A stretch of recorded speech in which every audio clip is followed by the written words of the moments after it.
Okay, good morning everybody. So I am at the oh yeah, just let you guys know, didn't probably put this in the videos yet. I'm at Baymount in hotels, which is right near the Everglades and also right near Bitts Canyon National Park, where I was yesterday. So today I'm going to go on a different airboat, which is, what is this place called? It's the Airboat rides Miami and the Everglades National Park. Now this is the one where there's a different type of boat, where it has the fan in the background, like the big fin in the back of the boat, and it just propels you through the waters. I've never been on one of those. I've seen those on the like shows and movies all the time, and I always wanted to go on one. Well, it was only like 26 bucks.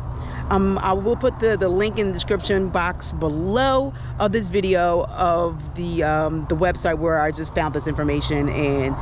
And also this boat ride is and actually they just you can buy a ticket, and it's 365 days. You can just go whenever you want to, and the boat rides actually leave every 20 minutes, so you can just show up and then wait for one of the boats to come back and just go on the trip in the Everglades. So that's why I kind of like this type of website, where you can, it's not just a specific time and date.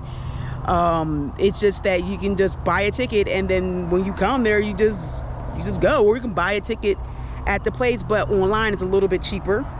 So that's where I'm going right now. It's early in the morning. I'm trying to beat the weather. I don't know. So I said, you know what? Let me just do this early in the morning where I have the weather on my side right now, and then I might just do something else after that.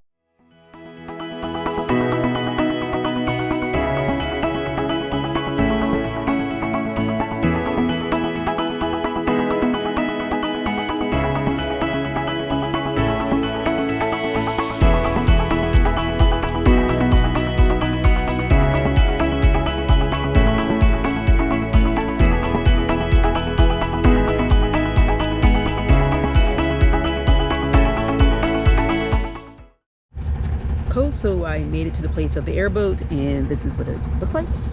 Gator Parks, airboats, and tours. They have like a whole so I'm gonna get checked in and go from there.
So they say they don't leave until 10 o'clock. I think is the first one.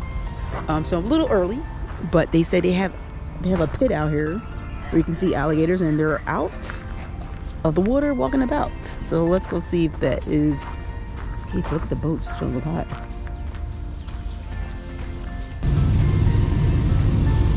Oh look, see them.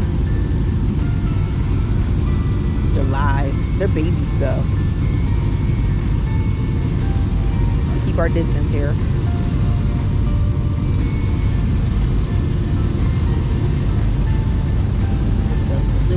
I think it's like their nursery, and then they let them out. But they're wide awake because of that over there.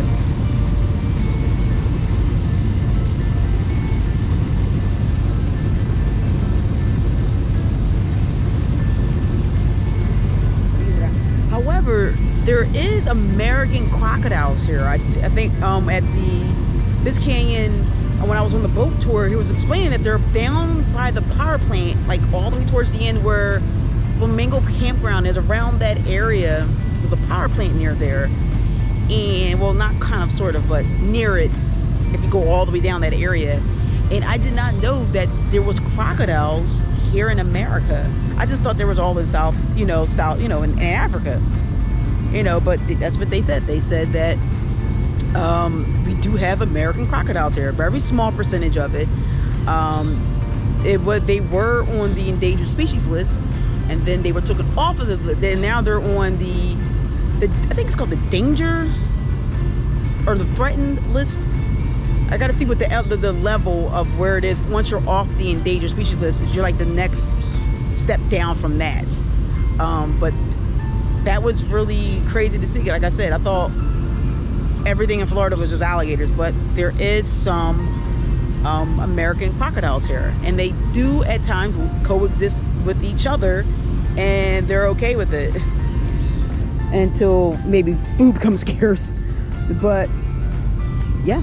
And the thing is, they say that the alligators, their teeth doesn't show as much. The crocodiles, their teeth are always showing. That's how you can tell the difference by their snout. Crocodiles got that pointy snout. Alligators got the rounder snout. One right there. See, I think once their babies are a little bit grown up, then they put them over here. I'm assuming that's the case because if they go in there and they're small, they're going to get eaten by the other alligators because food or competition. Oh, look, it's a fish right there. One of those are tilapia. Wait a minute. The gender of a baby alligator is determined by the temperature of the nest. Temperatures up to 86 degrees results in mostly females, and over 93 degrees will result in mostly males. Oh, that's crazy. Alligators do not have vocal cords, but males can bellow by pushing air out of their lungs, and the noise is used to attract mates.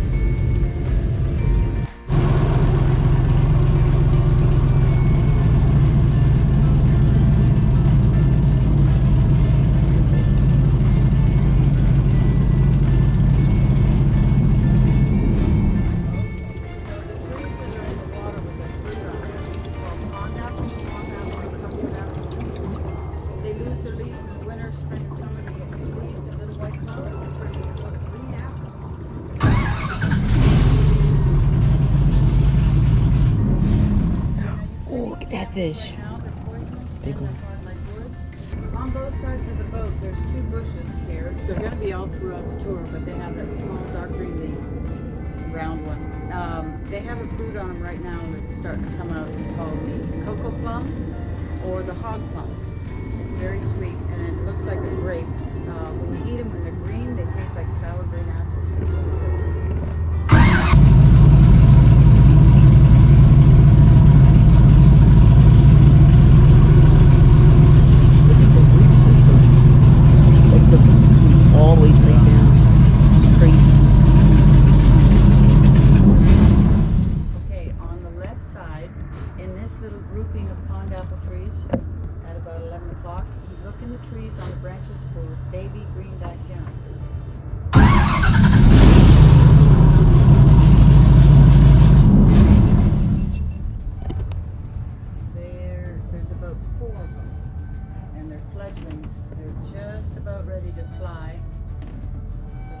Days. They've probably already left, but once you see one, then all of a sudden they just pop out. Like you'll see a lot of the white. You see? Oh, look right there.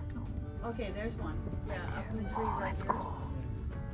Right in the middle of the boat. Look up in the tree. You'll see one of the babies. That white flower in front of us at about 11 o'clock is a spider lily. You'll see a lot of those. Good morning, baby. Oh, it's so cute. All right, guys, this is, oh, there's the other one on our right. He must have tried to fly and didn't make it across. Oh, wow, wow. Hi, baby. Good morning. I'm sorry, we don't mean to scare you. I'm glad I saw you, though, before I took off. Boat 4 ready to ride.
Don't worry, the walkie-talkie guy, they can come get us in a helicopter. Look at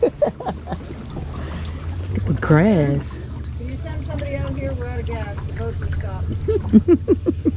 You guys still, come on, you're not supposed to be giggling. You're supposed to be scared. Don't worry, I have faith in the GPS of what you have in your body right now.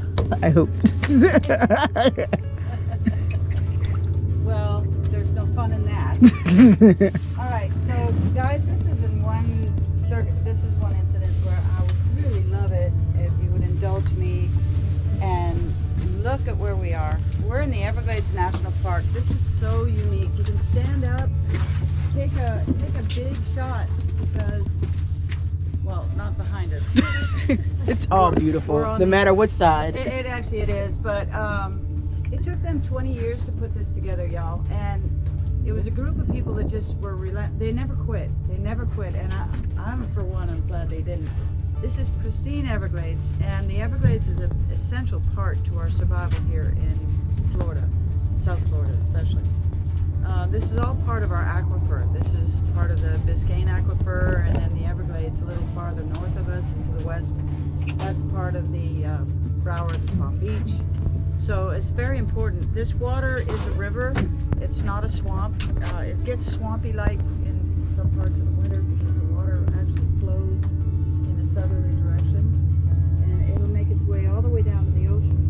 But here's the cool part, where this fresh rainwater meets the salt water, it's what we call brackish water, and there's a whole nother world down there. It's mangroves, and it's a whole different world, and it's got its own beauty.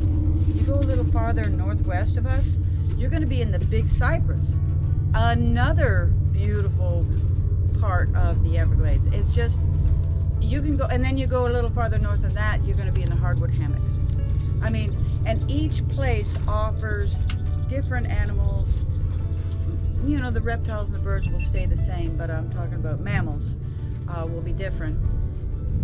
The grass, though, the sawgrass that you see all around us, that's going to be in every part of it. And the reason for this is the sawgrass is actually a sedge. It has a V-shaped leaf with sharp little teeth on it. And we have the dry season, which is fall and winter. We don't have rain, so this will all dry up. We're only out in this spot right here because of Hurricane Etta last year. She flooded from Georgia all the way down throughout all of Florida, and it was probably 5 feet deep. Like your kids could get out, they wouldn't even be up to their knees right now. You know, so it's firm ground, and it's only about 6 or 7 inches deep, but it should be drier. And the reason for this is without the rain in the fall and winter, as the water flows out, it also goes down through our aquifer, it also evaporates, but it happens at a time when we have baby birds. Our birds' legs are probably, this great white egret ahead of us there, that big white bird.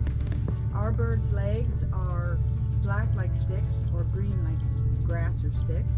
The herons and the egrets, they have different colored legs.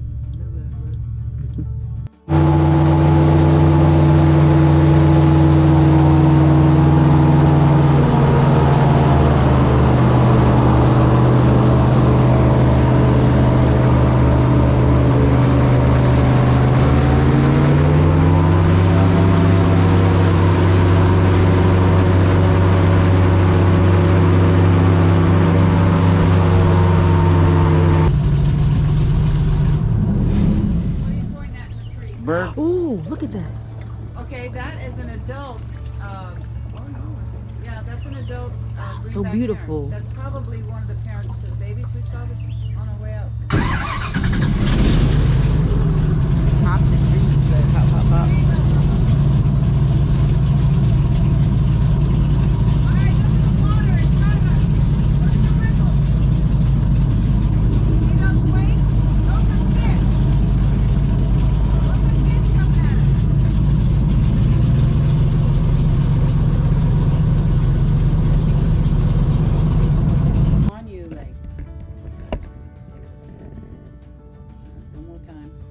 You can't miss them. They're light colored. There's a regular one. Hey, the sun's out so you can see a little bit. Oh, here comes the sun, yeah. Yeah, see? A big one right there. See him? That's a different, I don't think that's a tilapia. That's a, oh, look, the catfish. Here's a light one. Oh my God, it. Oh, look at him. Oh my God, look. They're all right here. Look at him. Oh, wow. Let me get some. You get it in there. You can get it in there. I ain't doing it. The sun came out the perfect time to see this. Look at the catfish. The one's eating it. Eat it. It's trying to like eat it. That's Yeah. Oh, look at the catfishes. They're so cool. There's a bunch of there. Let me get them this way. Oh, wow. You guys over here.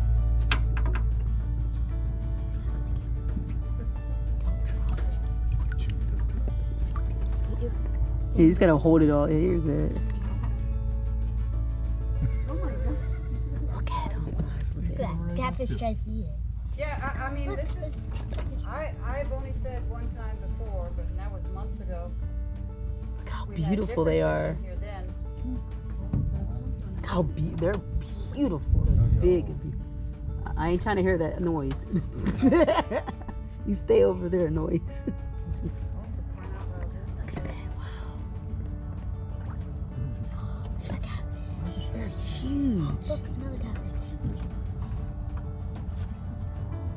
Tell me I went through a whole bunch. Yep. They're hungry. Guys, that was supposed to last me all day. It's like a ton of fish.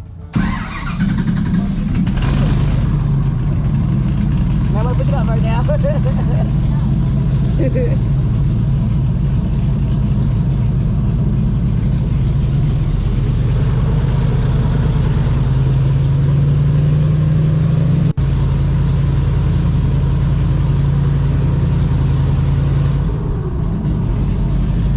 Oh, that's a rock. Oh, that was something. Oh, that's a big rock.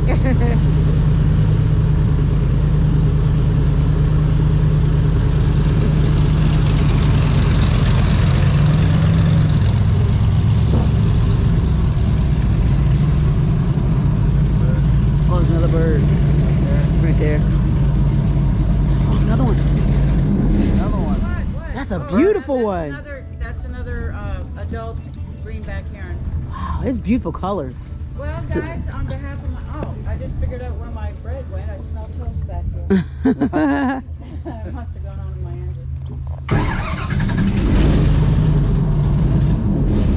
Anyway, y'all, thanks again for coming out. And on behalf of myself, Kat, and everybody here at Gator Park, thank you. And just so you know, those of us that work here in South Florida, especially in the tourism business, we do rely on your generosity for our livelihood. So if you enjoyed your ride, don't forget your guide.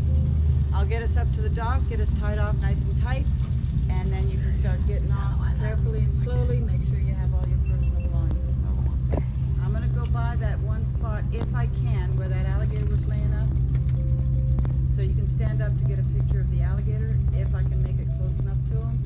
But when I get up, start going towards the dock, you must sit down. Ooh, snake bird in front of us. Oh, wow, it went back down. Just put it, okay, that's the Anhinga or the snake bird.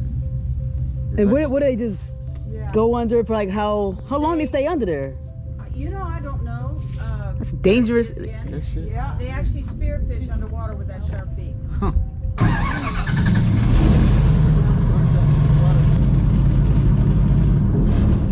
don't know how this is going to work, you guys, so you might want to stand up and try to get your picture. It should be still over I'm there. going to turn the engine on. You're Still there. welcome to stay Still there? standing. They don't do nothing. They just sit there. He's a big one, too. Oh man, that is huge. I know, now we're getting closer. Oh, wow, that is a huge one. That's a big one. Woo! All right, I'm going to turn on the engine, but just stay, once you get your picture. Yeah, because you're going to be with the picture with them.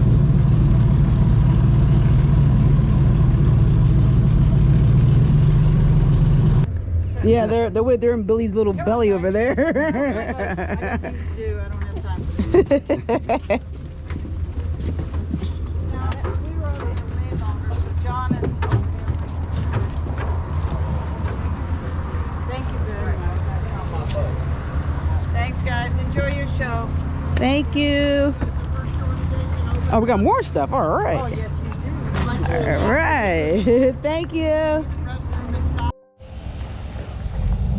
I don't want to get too close, but there's one outside, crawled right out. It's a big, it's still a juvenile one. It's not a big one. Not like the one we saw in the trees over there, but that one is a juvenile one. And I kind of like to stay right about here.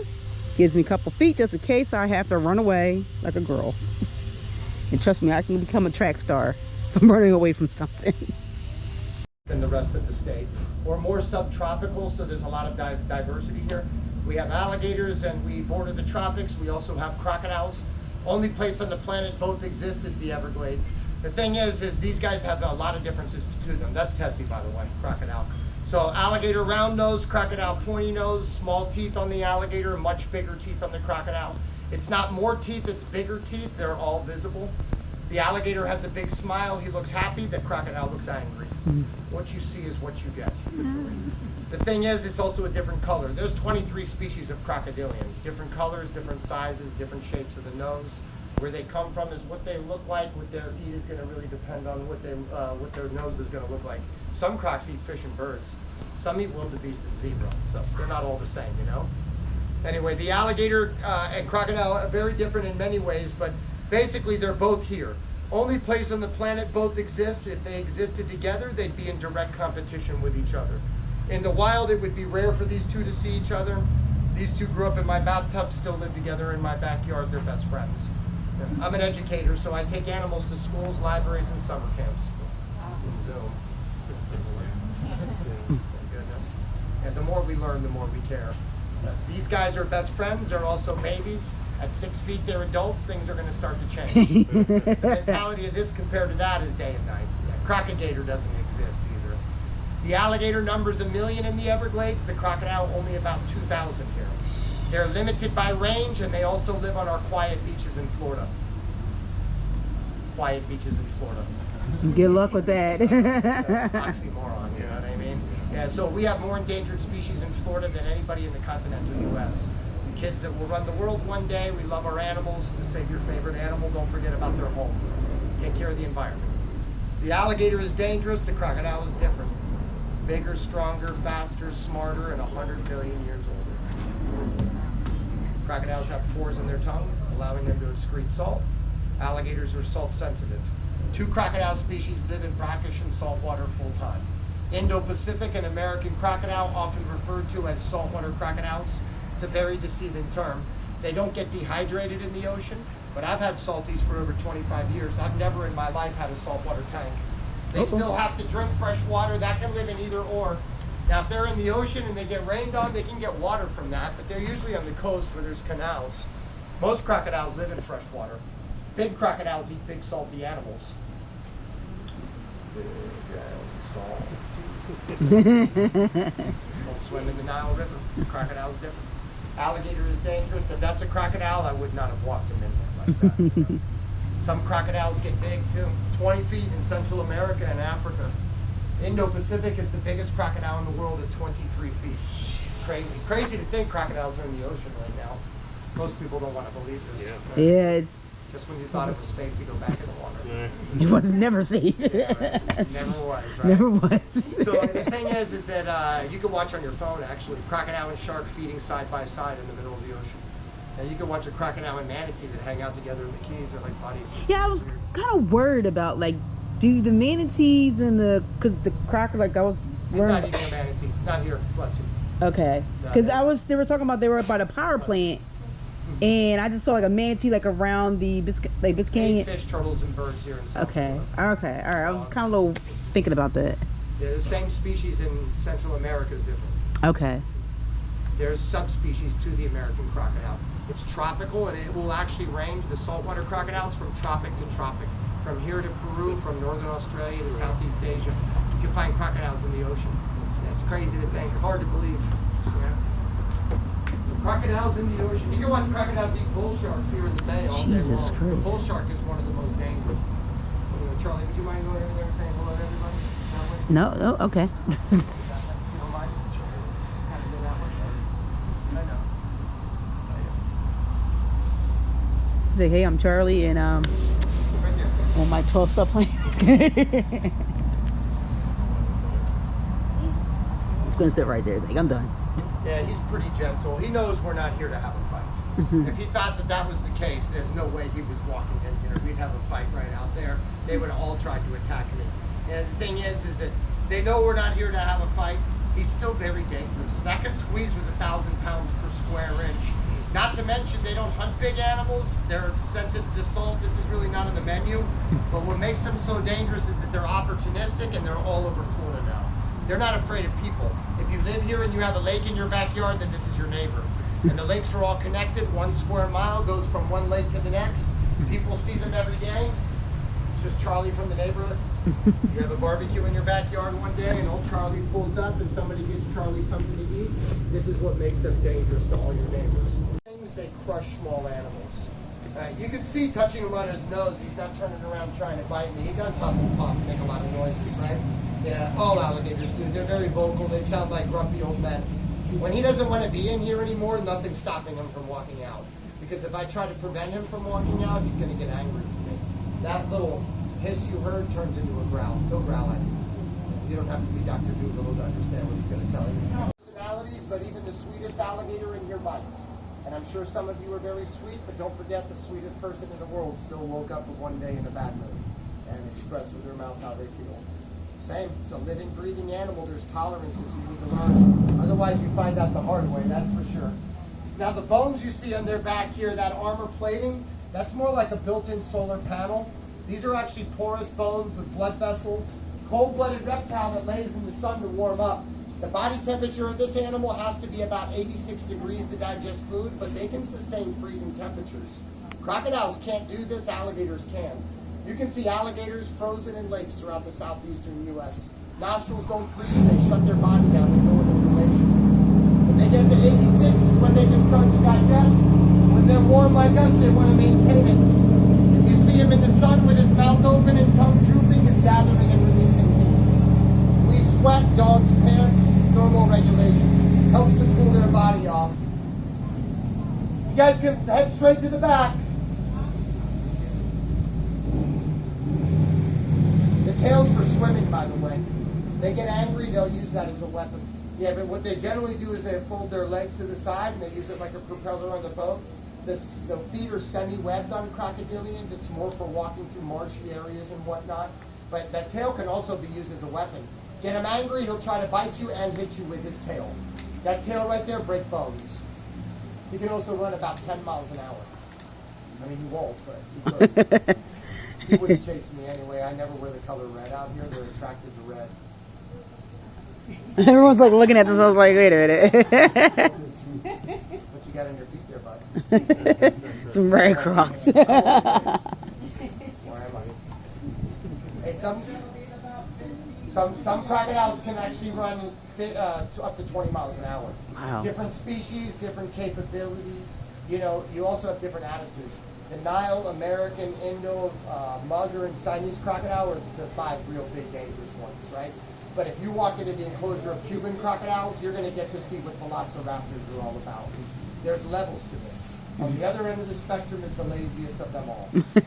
Yeah, super lazy. If you got chased by an alligator, that means you got too close to mama when she's got eggs in her nest. You know, this is the time of year when this is going to start happening. So basically, you get within 20 feet, she'll hiss and growl. You don't pay attention, 10 miles an hour straight at you, mouth open, unavoidable. If you grew up in Florida, they'll tell you to run in a zigzag and it'll keep you safe. Like, I don't know if anybody's ever heard that before. You've heard that before? You guys live here? No, you've heard that, huh? Have you ever met anybody that got chased, or you just heard it? Yeah, you never met anybody though, right? Yeah, they don't exist, right? This is what we teach our kids here in Florida, to run in a zigzag. It's supposed to confuse the alligator by doing that. It's going to confuse you. It teaches some strange stuff in Florida. The thing is, the sun shines bright here. You know what I mean? I can't believe they said it that way. Hey, it did say rain and shine in your little tablet. Have fun, guys. I told you. I knew. I was like, let me come in here out here early because I don't trust this one. I train jiu-jitsu, but I also do a strength and conditioning class. Yeah. I also train jiu-jitsu really, so. Oh, do you? Yeah. So that concludes my journey at the Gator Park, and like I predicted, I'm getting a little good with Florida weather. It started raining. That's why I came out early for this boat trip, because I knew that rain was coming around 11 o'clock. And we did see the, if you do get off of the boat, you're going to see a gator show. Just go right over there. And you're going to see a few gators. And you're going to see some, you're going to see, I only saw one baby crocodile that he did have. And that was a good show. So other than that, this is a good place to come. And the boats, well, right now it's raining, but they come like every 20 minutes. And the parking lot gets filled up pretty fast, but it's not bad. And it's only 26 bucks. So you're getting that in a show. So come on, it's a good deal. I'm going to be going up towards the Everglades, a little bit further up, and just to see the difference, and hopefully this stops and see what's going on up further up towards the Everglades. It says like 20 minutes up, so let's go and see what that's about. Thank you guys for watching the video. Please keep subscribing to Coast Sky Adventures as I bring you guys more footage from my Florida trip coming to you guys on the channel. So subscribe, and I will see you guys later.